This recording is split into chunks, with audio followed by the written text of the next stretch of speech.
നമസ്കാരം. മലയാളി വാർത്ത ആനുകാലികത്തിലേക്ക് സ്വാഗതം. നമസ്കാരം. ലബനനും ഇസ്രയേലും തമ്മിൽ ഇപ്പോൾ ഒരു വെടിനിർത്തൽ കരാറിലേക്ക് എത്തിയിരിക്കുകയാണ്. ഇതുവരെ വെടിനിർത്തലിന് തയ്യാറാകില്ല എന്നുള്ള ഒരു കടുംപിടുത്തത്തിൽ തന്നെയായിരുന്നു ഇസ്രയേൽ. കാരണം ലബനനിലുള്ള ഹിസ്ബുള്ള ഭീകര സംഘം അവർ ഇസ്രയേൽ ഇതിനു മുൻപ് നടത്തിയ പ്രഹരങ്ങളിൽ ചിറകറ്റ് വീണു എന്നായിരുന്നു കരുതിയത്. എന്നാൽ അതും മറികടന്ന് ഇറാന് നേരെ ഇസ്രയേലും അമേരിക്കയും തമ്മിൽ സംയുക്ത ആക്രമണം നടത്തിയതോടെയാണ് ഇറാന് പിന്തുണ പ്രഖ്യാപിച്ചുകൊണ്ട് ഇവർ വീണ്ടും രംഗത്തേക്ക് വരുന്നത്. അപ്പോൾ വീണ്ടും ഒരു ശുദ്ധികലശം ലബനനിൽ വേണമെന്നുള്ളത് ഇസ്രയേലിന് ബോധ്യപ്പെട്ടതോടുകൂടി ഇറാനിൽ നടത്തിയ അതേ തോതിലുള്ള ആക്രമണം ആ ദിവസം മുതൽ തന്നെ ലബനനിലേക്കും ഇസ്രയേൽ നടത്തുന്നുണ്ട്. എന്നാൽ വെടിനിർത്തലിന് തങ്ങൾ തയ്യാറാകില്ല എന്ന് ആവർത്തിച്ച് പറഞ്ഞ ബെഞ്ചമിൻ നെതന്യാഹു ഇപ്പോൾ എന്തുകൊണ്ടൊരു വെടിനിർത്തലിലേക്ക് എത്തി? ഈ വെടിനിർത്തൽ കരാറിനെ ഇപ്പോൾ ഇസ്രയേലിലുള്ള മുൻപ് നമ്മൾ കണ്ടു ഇറാനുമായിട്ടുള്ള വെടിനിർത്തലിനെ അംഗീകരിക്കാത്ത ഒരു വിഭാഗത്തെ നമ്മൾ കണ്ടു. അത്തരത്തിലുള്ള എന്തെങ്കിലും പൊട്ടിത്തെറികൾ ഇപ്പോൾ ഇസ്രയേലിൽ നടക്കുന്നുണ്ടോ? അതുപോലെ തന്നെ ട്രംപ് ഈ പറഞ്ഞതുപോലെ തന്നെ ഇതിൻ്റെയും ക്രെഡിറ്റ് എടുത്ത് രംഗത്തേക്ക് വന്നിട്ടുണ്ട്. ഞാനാണ് സമാധാനത്തിൻ്റെ വക്താവ് എന്ന് പറഞ്ഞുകൊണ്ട്. ശരിക്കും എന്താണ് ഈ ലബനൻ ഇസ്രയേൽ വിഷയത്തിൽ സംഭവിച്ചത്? ഇത് 10ാമത്തെ സമാധാന കരാർ ട്രംപ് ഏർപ്പെടുത്തുന്ന ലോകത്തിലെ 10 യുദ്ധങ്ങൾ താൻ അവസാനിപ്പിച്ചു എന്നാണ് ട്രംപ് പറഞ്ഞത്. 10ാമത്തെ.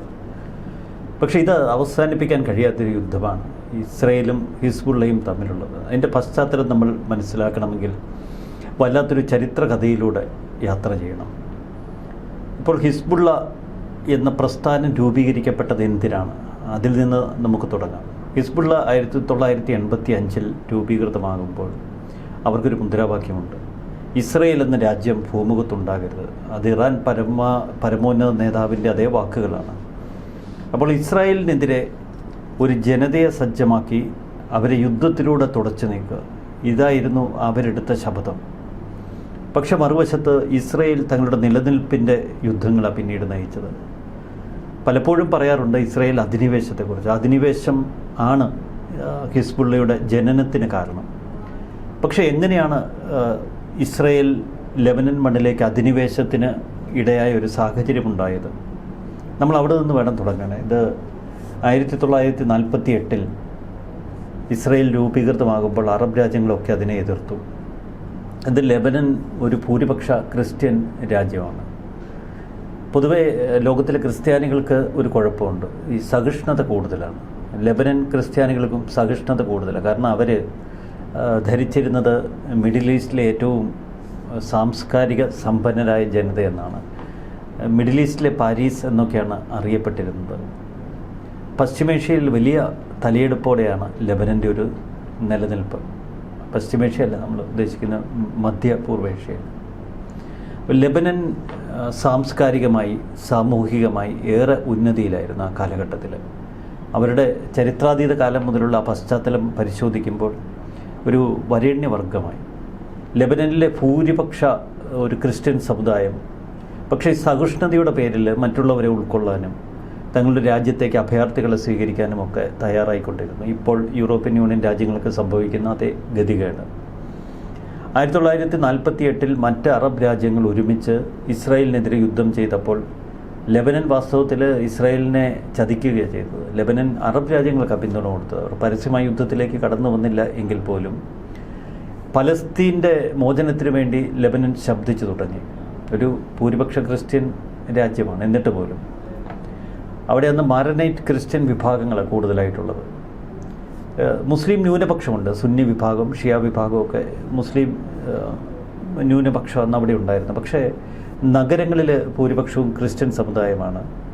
പിന്നീട് പർവ്വതങ്ങളിൽ താമസിക്കുന്നവർ ക്രിസ്ത്യൻ വിശ്വാസത്തിലൊക്കെ ജീവിക്കുന്ന ദ്രൂസുകളുണ്ട്. ക്രിസ്ത്യൻ വിശ്വാസത്തിൽ ജീവിക്കുന്ന മാരനൈറ്റ് ക്രിസ്ത്യൻസ് ഉണ്ട്. അങ്ങനെ ഒരു ക്രിസ്ത്യൻ ഭൂരിപക്ഷ രാജ്യം, അവിടെ മുസ്ലിം ന്യൂനപക്ഷം അങ്ങനെ നിൽക്കുന്നു. 1948 യുദ്ധം, ഇസ്രയേലും അറബ് രാജ്യങ്ങളും തമ്മിൽ നടന്ന യുദ്ധം, അങ്ങനെ പലസ്തീനിൽ നിന്ന് ഒരു കൂട്ടം അഭയാർത്ഥികൾ ലോകത്തിലേക്ക് പരക്കുന്നു. പ്രത്യേകിച്ച് അറബ് രാജ്യങ്ങൾ. അങ്ങനെ മറ്റ് രാജ്യങ്ങൾ അറബ് രാജ്യങ്ങൾ സ്വീകരിക്കുന്നില്ല. അവരിൽ വലിയൊരു വിഭാഗത്തെ ലെബനൻ സ്വീകരിക്കുന്നു. ലെബനൻ്റെ ബെക്ക താഴ്വര, തെക്കൻ ലെബനൻ, ലിറ്റാനി നദിക്ക് ഇപ്പുറം ഈ ഇസ്രായേൽ ബോർഡറോട് ചേർന്ന് വലിയ തോതിൽ പലസ്തീനുകൾ കുടിയേറി. ആ പലസ്തീനികൾ അഭയാർത്ഥികളായി സ്വീകരിച്ചു. അവരെ പല ജോലികൾക്ക് ലെബനീസ് ഉപയോഗിച്ചു. പക്ഷെ സംഭവിച്ചത് വളരെ പെട്ടെന്ന് അവരുടെ എണ്ണം വർദ്ധിച്ചു കൊണ്ടിരുന്നത്. 1978 ആയപ്പോഴേക്കും ഈ ജനസംഖ്യ അനുപാതം വലിയ വ്യത്യാസം വന്നു. ഭൂരിപക്ഷ ക്രിസ്ത്യൻ സമുദായം, ന്യൂനപക്ഷ മുസ്ലിം സമുദായം എന്നുള്ള ആ ഗണിതശാസ്ത്രമൊക്കെ അവിടെ തെറ്റിപ്പോയി. 1975 പല സ്ഥലങ്ങളിലേക്കും ഈ ന്യൂനപക്ഷ പലസ്തീനികൾ നുഴഞ്ഞു കയറാൻ തുടങ്ങി. അന്ന് പലസ്തീൻ ലിബറേഷൻ ഓർഗനൈസേഷൻ്റെ അവിടെ ഒരു വിങ് തുടങ്ങുന്നു ലെബനനിൽ. അന്ന് ഇസ്രായേൽ ആക്രമണം ഭയന്ന് പല പലസ്തീൻ ഭീകരരും ലെബനനിലാണ് ഒളിക്കുന്നത്. അവർ അന്നത്തെ കാലത്ത് വനിതകളുടെയൊക്കെ വേഷവിധാനങ്ങൾ ചെയ്ത് അവിടെ ഒളിച്ച് പാർക്കും പല ഭീകരരും എന്നാണ് പറയുന്നത്. അന്നൊക്കെ ഇസ്രായേൽ ലെബനനെ വാൺ ചെയ്യും, നിങ്ങൾ ചെയ്യുന്നത് ആത്മഹത്യാപരമെന്ന്. അങ്ങനെ 1975 ലെബനനിലെ ക്രിസ്ത്യൻ സമുദായത്തിൽ ചില മിലിഷ്യകൾ രൂപപ്പെടുന്നു. ആ മിലിഷ്യകൾ രൂപീകരിക്കപ്പെട്ടത് ചെറുത്തുനിൽപ്പിനാണ്. തങ്ങളുടെ ഓരോ പ്രദേശങ്ങളിലേക്കും ഈ അധിനിവേശം ഉണ്ടാകുന്നു. കടന്നു വന്ന പലസ്തീനികളുടെ വലിയ തോതിലുള്ള അധിനിവേശം, പലസ്തീനികളെ അനുകൂലിക്കുന്നവരുടെ വലിയ തോതിലുള്ള അധിനിവേശം. അന്നൊരു ചെറിയ വിഭാഗം ഷിയ സമുദായവും അവിടെയുണ്ട്, ഷിയ മുസ്ലിം വിഭാഗവുമുണ്ട്. 1975 ഈ ചെറുത്തുനിൽപ്പ് വലിയ ആഭ്യന്തര യുദ്ധത്തിലേക്ക് കടന്നു. അങ്ങനെ ഒരു വശത്ത് മുസ്ലിം മിലിഷ്യകൾ, മറുവശത്ത് ക്രിസ്ത്യൻ മിലിഷ്യകൾ, വലിയ ആഭ്യന്തര യുദ്ധം. പക്ഷെ അപകടകരമായ ഒരു സാഹചര്യം ഉണ്ടായത് ഈ മുസ്ലിം സായുധ വിഭാഗത്തിന് ഇറാൻ്റെ പിന്തുണ, സിറിയയുടെ പിന്തുണ, മറുവശത്ത് ക്രിസ്ത്യൻ വിഭാഗത്തിന് പാശ്ചാത്യ രാജ്യങ്ങളുടെ പിന്തുണ. അവർ പിന്തുണ കൊടുത്തത് എങ്ങനെയാണ്? അവിടെ അവശരാകുന്നവരെ, അവിടെ ജീവിക്കാൻ പ്രയാസപ്പെടുന്നവരെ അഭയാർത്ഥികളായി യൂറോപ്യൻ രാജ്യങ്ങളും മറ്റ് പാശ്ചാത്യ ലോകവും സ്വീകരിച്ചു തുടങ്ങി. അപ്പോൾ വലിയ ഒഴുക്കായി. ഈ ഭൂരിപക്ഷമായിരുന്ന ക്രിസ്ത്യൻ സമുദായത്തിലെ വലിയൊരു വിഭാഗം മറ്റ് രാജ്യങ്ങളിലേക്ക് കുടിയേറി ആഭ്യന്തര സംഘർഷത്തെ തുടർന്ന്.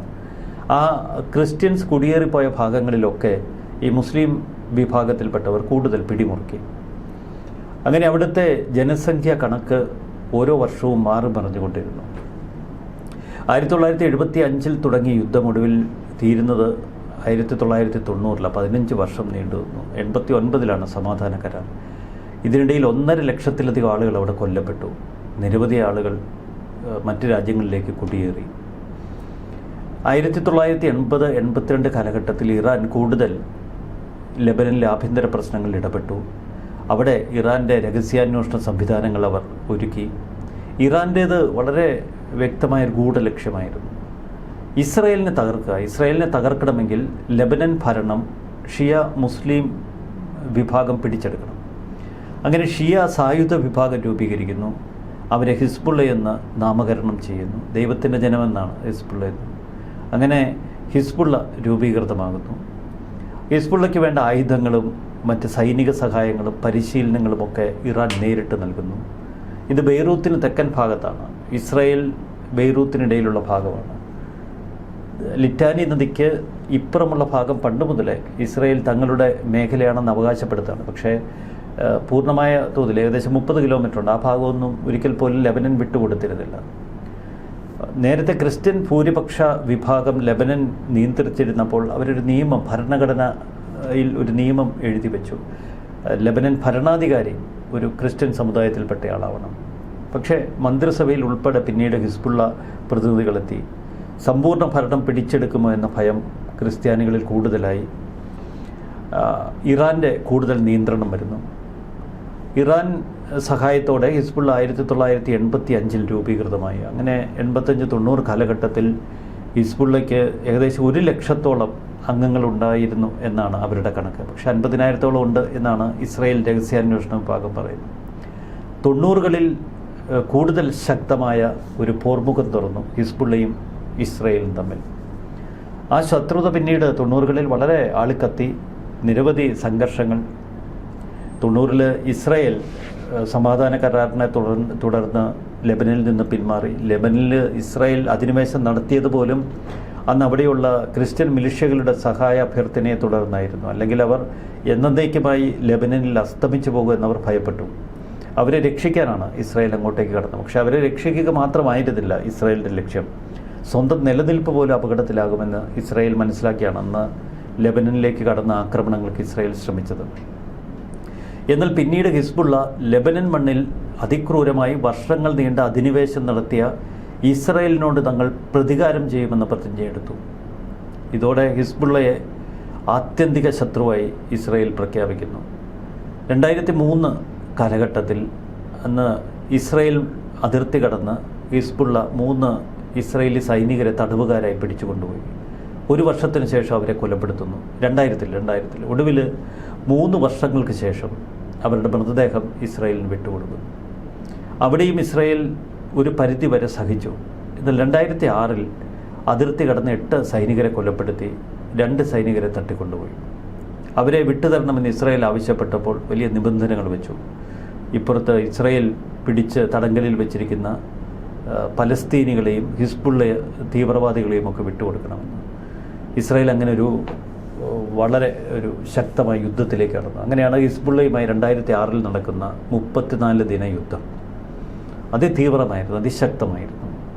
ആ യുദ്ധത്തിൽ ഇസ്രായേലിന് വലിയ നഷ്ടം സംഭവിച്ചു. ഏകദേശം 145ഓളം സൈനികർ ഇസ്രായേൽ കൊല്ലപ്പെട്ടു. 35-40ലേറെ ആളുകൾ കൊല്ലപ്പെട്ടു. മറുഭാഗത്തും നഷ്ടമുണ്ടായി. അന്ന് ഇസ്രായേൽ വീണ്ടും ഒരു പ്രതിജ്ഞയെടുത്തു, ഹിസ്ബുള്ളയെ ലെബനനിൽ നിന്ന് തങ്ങൾ തുടച്ചു നീക്കുമെന്ന്. എന്നാൽ ഐക്യരാഷ്ട്രസഭയും അമേരിക്കയും ഒക്കെ കനത്ത സമ്മർദ്ദം ചെലുത്തിയതിനെ തുടർന്ന് 2006 തന്നെ ആ യുദ്ധം അവസാനിപ്പിക്കേണ്ടി വന്നു ഇസ്രായേലിന്.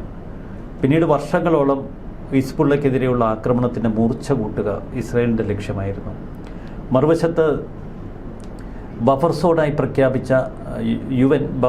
പ്രഖ്യാപിച്ച പ്രദേശമൊക്കെ ഹിസ്ബുള്ള പിടിച്ചെടുത്തു. അവിടെ UN ചെക്ക് പോസ്റ്റുകളുണ്ട് ധാരാളം. ഏതെങ്കിലും തലത്തിൽ ഹിസ്ബുള്ളയുടെ ആക്രമണങ്ങൾ ഇസ്രായേലിന് നേർക്കുണ്ടാകുമോ എന്ന് പരിശോധിക്കാൻ. ഈ ചെക്ക് പോസ്റ്റുകളൊക്കെ ഹിസ്ബുള്ളയുടെ നിയന്ത്രണത്തിലാണ്. ചെക്ക് പോസ്റ്റിൽ ഇരിക്കുന്ന ഉദ്യോഗസ്ഥർക്ക് ഭക്ഷണം കൊടുക്കുന്നത് പോലും ഹിസ്ബുള്ളയാണ്. അവരുടെ ദയാദാഷ്ട്യങ്ങൾക്ക് വഴങ്ങി അവിടെ ഒരു സംവിധാനം പ്രവർത്തിപ്പിക്കാൻ കഴിയും. അതിർത്തി പ്രദേശങ്ങളോട് ചേർന്ന ഗ്രാമങ്ങളുടെ ഒക്കെ താഴെ ബങ്കറുകൾ ഉണ്ടാക്കുന്നു. അവിടെയൊക്കെ ആയുധം ശേഖരിക്കുന്നു. ഏതെങ്കിലും ഒരു നിമിഷം ഇസ്രായേലിനെതിരെ തങ്ങൾ ഒരു ആക്രമണം ആരംഭിക്കുമെന്നും ഇസ്രായേലിനെ എന്നേക്കുമായി ഭൂമുഖത്ത് നിന്ന് തുടച്ചു നീക്കിയതിന് ശേഷം മാത്രമേ വിശ്രമിക്കൂ എന്നും ഇവരുടെ പരിശീലനത്തിൻ്റെ ഭാഗമായി ഇപ്പോഴും പ്രതിജ്ഞയെടുക്കുകയും ചെയ്യും. ലെബനനിലെ മാരനൈറ്റ് ക്രിസ്ത്യൻസ് ആവട്ടെ ഏറെ ദുർബലരായി. അവിടെ ഉള്ള ദ്രൂസ് വിഭാഗം പരക്കെ ആക്രമിക്കപ്പെട്ടു. അവരൊക്കെ തികച്ചും നിസ്സംഗരായി. അങ്ങനെ ഹിസ്ബുള്ളയെ ഭയന്നാണ് ആ ഭരണകൂടം പ്രവർത്തിച്ചിരുന്നത്. ഹിസ്ബുള്ളയ്ക്ക് വിധേയമായാണ് ഇപ്പോഴത്തെ ജോസഫ് ഔൺ പോലും ഹിസ്ബുള്ളയുടെ ദയാദാക്ഷിണ്യത്തിന് വഴങ്ങിയാണ് അവിടെ അധികാരത്തിലിരിക്കുന്നത്. കാരണം ജോസഫ് ഔണിനെ അവിടുത്തെ ഭരണാധികാരിയാക്കാൻ ഹിസ്ബുള്ള ആഗ്രഹിച്ചിരുന്നില്ല. പക്ഷെ അദ്ദേഹം ഹിസ്ബുള്ളയെ ആയുധവൽക്കരിക്കും എന്ന വാക്കുകൊടുത്തതിന് ശേഷമാണ് അത്തരമൊരു സ്ഥാനത്തിരുത്തിയത് പോലും. ഇതാണ് ഹിസ്ബുള്ളയും ഇസ്രായേലും തമ്മിലുള്ള ചരിത്ര പശ്ചാത്തലം. അതുകൊണ്ട് ഇസ്രായേലിനെ സംബന്ധിച്ച് ഹിസ്ബുള്ളയെ എന്നേക്കുമായി ലെബനൻ മണ്ണിൽ നിന്ന് തൂത്തെറിഞ്ഞ് ആ മണ്ണ് മാരനൈറ്റ് ക്രിസ്ത്യൻ വിഭാഗത്തിനും അവിടെ സമാധാനത്തോടെ ജീവിക്കുന്ന സുന്നി വിഭാഗത്തിനും സുരക്ഷിതമായി നൽകണം എന്ന് ഒരു വാശിയുണ്ട്. കാരണം അവിടെ സുന്നി ഷിയ വിഭാഗവും തമ്മിൽ നിരന്തര സംഘർഷങ്ങളുണ്ട്. ഈ ഹിസ്ബുള്ളയിൽപ്പെട്ടവരൊക്കെ ഷിയ വിഭാഗത്തിൽപ്പെട്ടവരാണ്. ഇവർ വലിയ തോതിൽ ബെയ്റൂത്തിൻ്റെ ഒരു ഭാഗം, ബക്ക താഴ്വര, ലിറ്റാനി നദിക്കപ്പുറമുള്ള തെക്കൻ ലെബനൻ, ഈ പ്രദേശങ്ങളൊക്കെ അവരുടെ പരിപൂർണ നിയന്ത്രണത്തിലാണ്.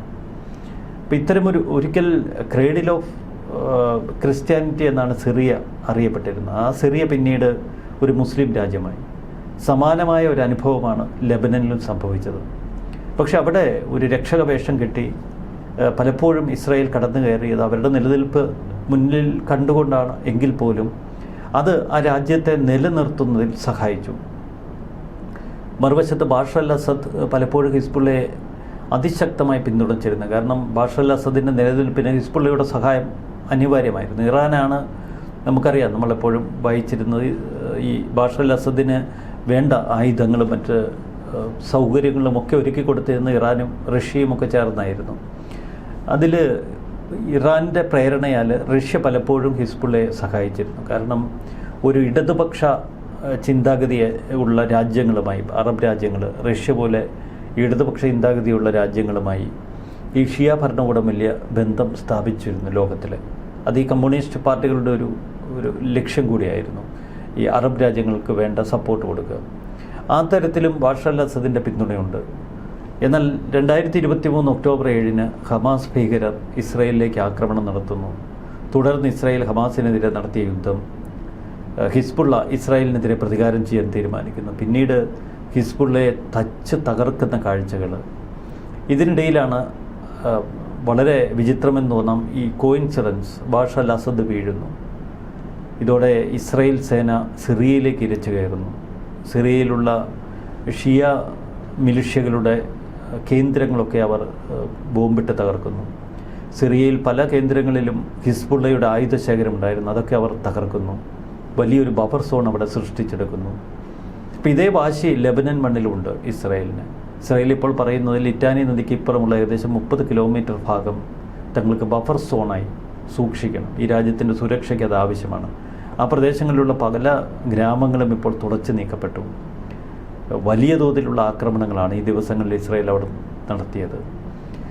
മറുവശത്തെ ട്രംപ് പരിപൂർണ വെടിനിർത്തലിന് ഇസ്രായേലിനെ പ്രേരിപ്പിക്കുമ്പോഴും ഇസ്രായേലിനെ സംബന്ധിച്ച് ഏതെങ്കിലും ഒരു രൂപത്തിൽ ഹിസ്ബുള്ള അവിടെ തുടരുന്നത് അവർക്ക് എന്നും ഒരു സുരക്ഷാ ഭീഷണി ഉയർത്തും. അതുകൊണ്ട് കിട്ടുന്ന അവസരങ്ങളിലൊക്കെ ഹിസ്ബുള്ളയെ ആക്രമിക്കുക, അതാണ് ഇസ്രായേലിൻ്റെ ഒരു യുദ്ധതന്ത്രം. അതിപ്പോൾ ഇറാനെതിരെയുള്ള യുദ്ധം അമേരിക്കയും ഇസ്രായേലും ചേർന്ന് തുടങ്ങിയപ്പോഴും ഇസ്രായേൽ ആവർത്തിച്ചു. ഹമാസ് യുദ്ധത്തിലും ഇസ്രായേലിന് നേർക്ക് അത് ആക്രമണത്തിന് വന്ന ഹിസ്ബുള്ളയെ ഇവർ ആക്രമിച്ച് തകർത്തു. യുദ്ധം ഒരു ശക്തി സംഭരിക്കലാണ്, ശക്തിയിലൂടെ സമാധാനം. ഇതാണ് ഇസ്രായേലിൻ്റെ മുദ്രാവാക്യം. അതുകൊണ്ട് തന്നെ അവർ ആക്രമിച്ച് ജീവിക്കും, ആക്രമിച്ച് തങ്ങളുടെ സുരക്ഷ ഒരുക്കും. യുദ്ധം അവരുടെ ഒരു ജീവിത ചര്യയാണ്.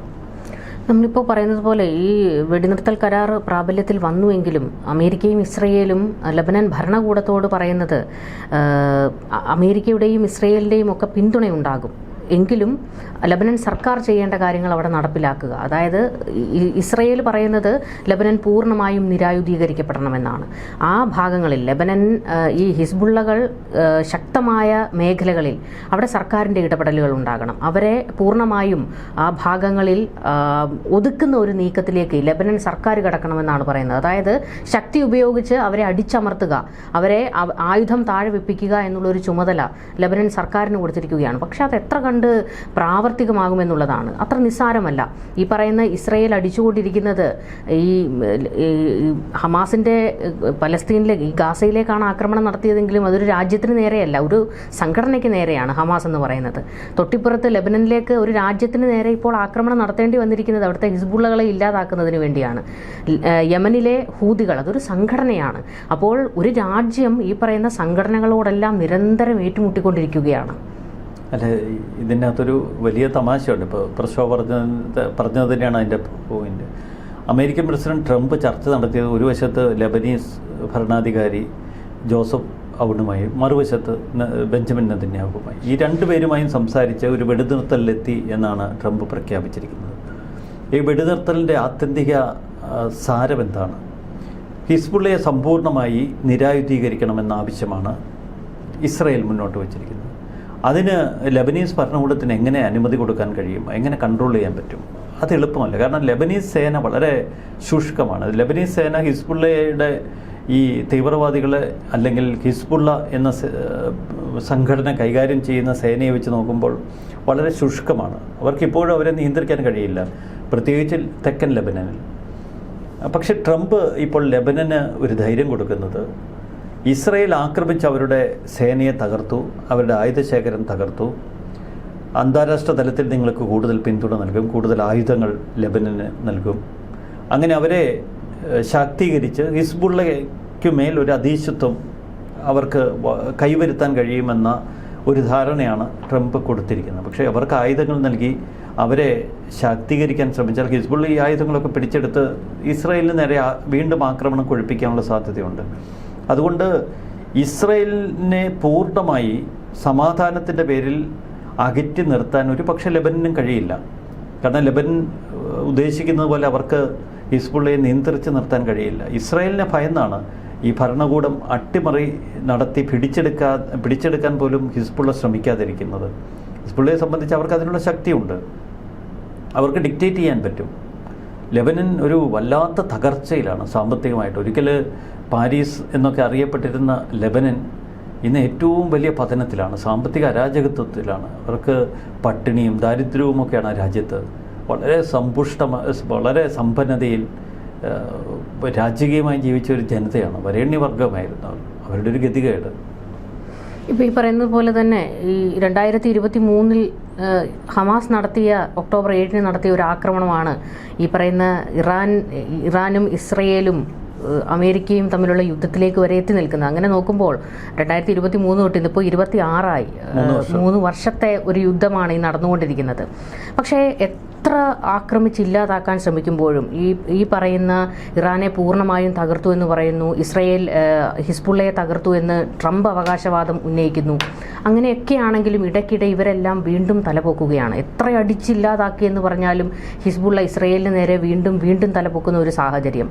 ഹമാസ് ഒരവസരം കിട്ടിയാൽ അവരും തലപൊക്കാൻ കാത്തിരിക്കുന്ന ഒരു സാഹചര്യം. ഇതിനൊരു പൂർണ്ണ അന്ത്യം ഉണ്ടാകുമോ ഏതെങ്കിലും ഒരു കാലത്ത്? അത് ഇസ്രായേലും കണക്കൂട്ടുന്നില്ല. ഇസ്രായേലിൻ്റെ ഒരു തന്ത്രമുണ്ട്. അവർ വരുന്ന 15 വർഷത്തേക്ക് തങ്ങളുടെ ജനതയെ സുരക്ഷിതരാക്കുക, ഇതാണ് അവരുടെ ഒരു കാഴ്ചപ്പാട്. ഈ മൊസാദിൻ്റെ തലവന്മാർ അറിയപ്പെടുന്ന രംസദുമാരെന്ന്. ഓരോ രംസദുമാരും അധികാരമേൽക്കുമ്പോൾ അവരൊരു പ്രതിജ്ഞയെടുക്കും. വരുന്ന 15 വർഷം നമ്മുടെ ജനതയെ സുരക്ഷിതരാക്കുക എന്ന ഉത്തരവാദിത്വം ഞാൻ പാലിക്കും. ഇതാണ് അവരുടെ പ്രതിജ്ഞ. ഇപ്പോഴത്തെ രംസദ് അല്ലെങ്കിൽ മൊസാദിൻ്റെ തലവൻ ഡേവിഡ് ബാർണിയ, അദ്ദേഹത്തിൻ്റെ പിൻഗാമിയും ഇപ്പോൾ എത്തിക്കഴിഞ്ഞു. അപ്പോൾ ഡേവിഡ് ബാർണിയ തൻ്റെ അധികാരത്തിൽ നിന്ന് മാറുമ്പോൾ അദ്ദേഹം ഇസ്രായേൽ ജനതയ്ക്ക് നൽകുന്ന ഒരു വാഗ്ദാനമുണ്ട്. അടുത്ത 15 വർഷത്തേക്ക് ഞാൻ ഈ ജനതയെ സുരക്ഷിതമാക്കിയിട്ടാണ് എൻ്റെ അധികാരത്തിൽ നിന്ന് ഞാൻ മാറുന്നത്, അടുത്തയാൾക്ക് ആ രംസദിൻ്റെ അംശപടി കൊടുക്കുന്നത്. അത് പൂർണ്ണമായും നിറവേറ്റി എന്ന ബോധ്യം ഒരുപക്ഷെ ഇപ്പോഴത്തെ മൊസാദ് തലവനുണ്ടാകാം, ബെഞ്ചമിൻ നെതന്യാഹുവിനുണ്ടാകാം. ബെഞ്ചമിൻ നെതന്യാഹുവിൻ്റെ ഒരു ശൈലി ശക്തിയിലൂടെ രാജ്യത്തിന് സുരക്ഷ നൽകുക, അതാണ് അദ്ദേഹം എപ്പോഴും മുന്നോട്ട് വയ്ക്കുന്നത്. അപ്പോൾ നമുക്കിപ്പോൾ നോക്കിയാൽ അറിയാം, ഇനി ഒരിക്കൽ കൂടി ഇറാൻ ആ പഴയ പ്രതാപത്തിലേക്ക് കടന്നു വരണമെങ്കിൽ 2 പതിറ്റാണ്ട് വേണം എന്നാണ് അമേരിക്കയും പാശ്ചാത്യ മാധ്യമങ്ങളുമൊക്കെ പറയുന്നത്. ഹമാസിന് പൂർവ്വശേഷി, നേരത്തെ ഉണ്ടായിരുന്നൊരു സൈനിക ശേഷി സ്വാഭാവിക പരിണിതിയിൽ അവർക്ക് ലഭിക്കണമെങ്കിൽ പോലും ഇനിയൊരു 15 വർഷം വേണം. ഹിസ്ബുള്ള വീണ്ടും ആയുധങ്ങളും അവരുടെ ആ പഴയ സേനാ വിന്യാസങ്ങളുമൊക്കെ പഴയതിലേക്ക് മടങ്ങി വരണമെങ്കിൽ വീണ്ടും ഒരു 15 വർഷം വേണം. അപ്പോൾ ഇസ്രായേലിനെ സംബന്ധിച്ച് അവരുടെ മൊസാദിൻ്റെ കാഴ്ചപ്പാട് ഇപ്പോൾ അവർ പൂർത്തിയാക്കി. ഇനി ആത്യന്തിക വിജയം മിലിഷ്യകൾക്കെതിരെ വലിയ പാടാണ്. എത്രയോ കാലങ്ങളായി അമേരിക്ക ലോകത്തിലെ മിലിഷ്യകൾക്കെതിരെ യുദ്ധം നടത്തുന്നു, തീവ്രവാദികൾക്കെതിരെ, ഭീകരർക്കെതിരെ യുദ്ധം നടത്തുന്നു. ഏതെങ്കിലുമൊക്കെ സംഘടനകളുടെ രൂപത്തിൽ, ഏതെങ്കിലുമൊക്കെ ഫോർമാറ്റിൽ അവരൊക്കെ ഇപ്പോഴും ഉണ്ട്. ഒരുപക്ഷെ ഐസിസ് അസ്തമിച്ചിരിക്കാം, അല്ലെങ്കിൽ അൽ ഖ്വയ്ദ അസ്തമിച്ചിരിക്കാം. എങ്കിലും അൽ ഖ്വയ്ദയ്ക്ക് പകരം മറ്റ് സംഘടനകൾ വരുന്നു. അഫ്ഗാനിസ്ഥാനിൽ എന്തിനാണോ അമേരിക്ക യുദ്ധം ചെയ്തത്, അവരുടെ കൈകളിലേക്ക് അഫ്ഗാനിസ്ഥാൻ പതിച്ചിരിക്കുന്നു. അപ്പോൾ ഈ ഭീകരത അല്ലെങ്കിൽ തീവ്രവാദം ഒരു സുപ്രഭാതത്തിൽ അസ്തമിക്കത്തില്ല. അതിനെ നിർവീര്യമാക്കാൻ മാത്രമേ കഴിയൂ. പക്ഷെ വീണ്ടും വീര്യം കൂടി മറ്റൊരു രൂപത്തിൽ ഒരു ഭൂതമായി ഇത് പുറത്തേക്ക് വരും. അപ്പോഴൊക്കെ ആക്രമിച്ച് തകർക്കുക, അതാണല്ലോ ലോകത്തിൻ്റെ ഒരു നിയമം. യുദ്ധങ്ങൾ നമ്മൾ പ്രാചീന കാലം മുതൽ കേൾക്കുന്നതാണ്. ചിലർ ഭൂമിക്ക് വേണ്ടി യുദ്ധം ചെയ്യും, ചിലർ പൊന്നിനു വേണ്ടി യുദ്ധം ചെയ്യും, ചിലർ പെണ്ണിനു വേണ്ടി യുദ്ധം ചെയ്യും.